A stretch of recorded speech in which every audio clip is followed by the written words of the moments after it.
En línea lo tenemos al doctor Eduardo Luis Aguirre, defensor general de la provincia de La Pampa, docente universitario, doctor en Ciencias Jurídicas y Sociales y doctor cum laude de Derecho Penal y diplomado en Filosofía. Un amplísimo currículum vitae, asesor también de las cámaras legislativas y demás, y hoy por hoy el defensor general en la provincia de La Pampa. Doctor Aguirre, un placer escucharlo. ¿Cómo le va? Buenas tardes. Un gusto, ¿cómo les va? Buenas tardes. Muy bien. Bueno, doctor, es así como nos decía el procurador aquí en Mendoza, el sistema de La Pampa ha encontrado una herramienta que agilice el tratamiento de las denuncias por violencia de género. Mire, yo intentaría matizar estos aspectos que son muy complejos y hacer una advertencia inicial. Estamos intentando abordar o intervenir en cuestiones que yo creo que abarcan varios campos del saber desde una perspectiva únicamente jurídica y dentro de las perspectivas jurídicas desde la perspectiva penal, que es la más brutal y violenta de las herramientas con que cuenta el derecho. De manera tal que frente al problema o a la cuestión estamos en inferioridad de condiciones. A mí me parece que habría que hacer una mirada abarcativa de lo que ocurre en La Pampa. Yo no tenía en claro que usted me iba a hacer esta pregunta, mejor así es más espontáneo, pero le voy a responder con algunas estadísticas aproximadas porque no las tengo en este momento conmigo. No obstante lo cual, son bastante certeras. Buenísimo. Si me permiten, tiempos radiales. En el año 2000, hace de esto 17 años, la provincia de La Pampa, con el anterior sistema procesal, tenía una tasa de encarcelamiento de 59 presos cada 100.000 habitantes. Como ocurrió en todo el país, después de la crisis post-2001, llegamos a tener alrededor de 150, 155 presos cada 100.000 habitantes. Luego, cuando mejoran las condiciones socioeconómicas durante la década pasada, se produce una disminución a 110 presos cada 100.000 habitantes. Hoy por hoy, después de la puesta en vigencia del nuevo Código Procesal, que incluye la flagrancia y también el juicio directo, tenemos más de 180 presos cada 100.000 habitantes.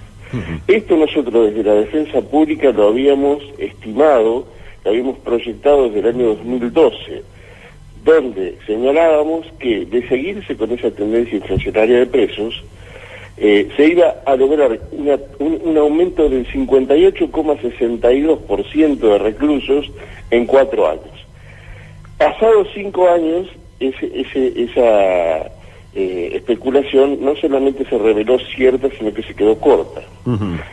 Quiero decir con esto, muy brevemente, mis reservas respecto de un proceso penal de máxima velocidad, donde las condenas se obtienen cada vez más rápido, donde las prisiones preventivas se dictan también cada vez más rápido, lo que produce, y esto es importante constatarlo y confrontarlo no solamente con lo que ocurre en Argentina, sino con lo que ocurre en toda la región donde existe este tipo de sistemas procesales, una inflación presidiaria verdaderamente impresionante.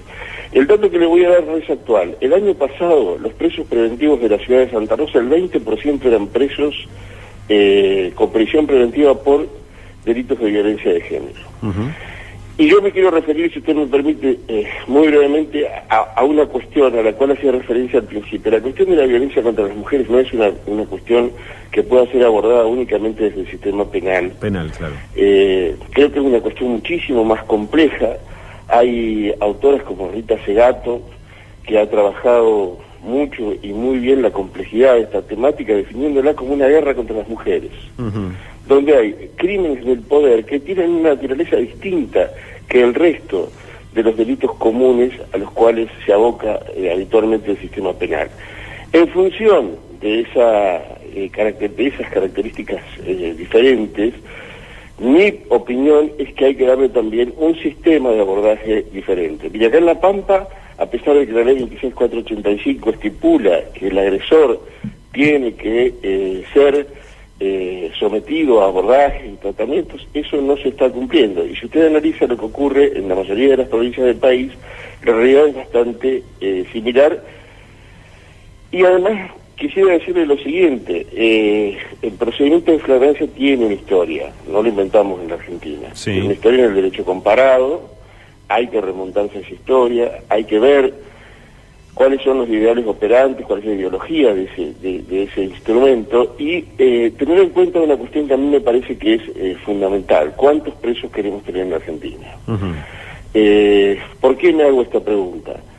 Porque en realidad, si nosotros protagonizamos hechos como los que usted describía en su introducción, estamos haciendo cualquier cosa menos empoderar a las mujeres que han sido violentadas. Que este dato no me parece para nada insignificante. Claro, es cierto.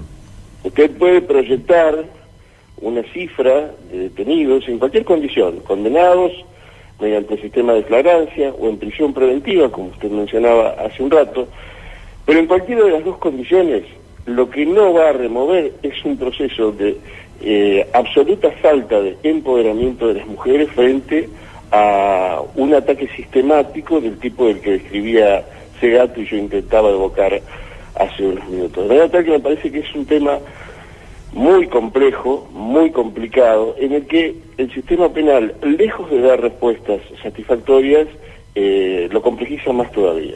Doctor Aguirre, a ver si lo interpreto. Lo que usted dice es que desde el punto de vista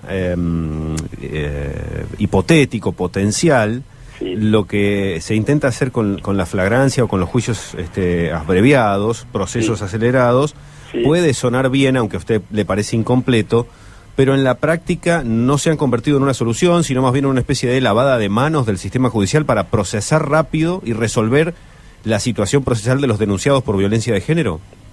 A ver, esto ocurre en líneas generales con la mayoría de los delitos comunes. En el caso de los delitos en los que intervienen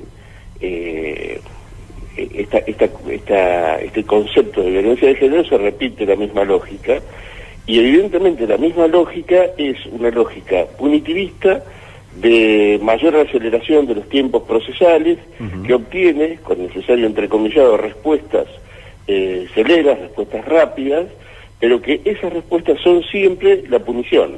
Exacto. Y la punición no tiene mucho que ver con la posibilidad de empoderar a las mujeres, sobre todo cuando se las excluye virtualmente del proceso. Está clarísimo. Es decir, es una respuesta desde la justicia solamente pensando en el culpable y mirando poco a la víctima.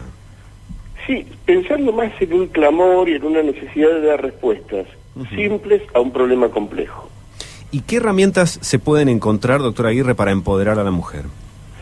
Bueno, yo creo que la organización de las mujeres ha dado muestra en los últimos años en la Argentina de ser una herramienta formidable, no solamente para formar una conciencia ciudadana importantísima respecto de este problema, sino también para visibilizarlo. Para visibilizarlo, porque es cierto que este problema es un problema que se define a partir de ciertas categorías que nosotros no revisamos habitualmente. El patriarcado es un sistema de control punitivo global, no tiene que ver con la Argentina, ni siquiera tiene que ver con la modernidad, no tiene que ver con geografías ni con épocas. El patriarcado en la modernidad tiene características propias que lo asimilan casi a una guerra contra las mujeres. Nosotros estamos pensando que tal vez una herramienta procesal pueda ser eficiente para ponerle límites a un problema de semejante complejidad. ¿Se entiende lo que digo? Es clarísimo, sí. Es pequeña la herramienta frente al tamaño del problema, dice usted, doctor. Por lo menos pequeña. Doctor, muchísimas gracias por contarnos esta experiencia y darnos unos minutos en charla con Mendoza. Le mandamos un saludo. Al contrario, Hasta luego, buenas tardes.